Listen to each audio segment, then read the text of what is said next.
Tuwing bumabaha, iisa ang tanong ng karamihan.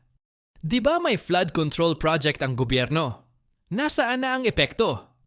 Ang sagot? Baka hindi mo ramdam kasi may nawawala. At malamang, nasa bulsa na ng iilan ang pondong dapat napapakinabangan ng bayan. Alam mo ba na mula 2017 hanggang 2022, umabot sa mahigit 530 billion ang nailaan sa flood control projects sa buong Pilipinas. Oo, bilyon. Pero kahit saan ka pumunta, Metro Manila, Central Luzon, Visayas, Mindanao, binabaha pa rin.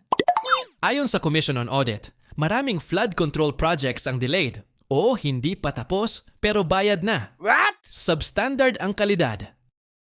May mga drainage na bumigay agad kahit isang ulan pa lang. At ang pinakamalala, may mga ghost project. As in, sa papel lang meron. Pero hindi mo makikita ang kung saan ang proyekto. Paano nangyayari ito? Simple lang.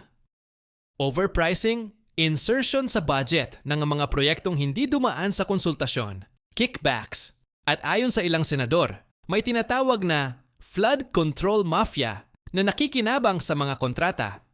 Ang masaklap pa, may mga proyekto na pinopunduhan taon-taon sa parehong lugar. Parang paikot-ikot lang pero wala namang tunay na pagbabago. May flood wall na pinagawa pero nasa bundok. May drainage na binuksan pero walang koneksyon sa main canal. Tanong, flood control ba talaga iyon?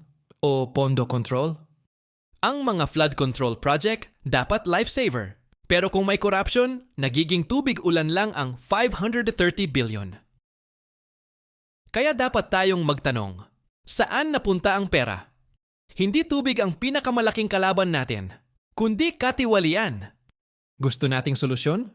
Di lang budget, kundi tunay na audit. Di lang project, kundi progress. At di lang ulan ang bantayan, pati galaw ng pondo. Hindi ulan ang kalaban natin, kundi katiwaliang parang baha. Tahimik pero nakakasira. Demand transparency, suportahan ang audit, at huwag tayong manahimik. Dahil kung patuloy ang pagnanakaw sa pondong para sa proteksyon, tayo ang babaha ng problema.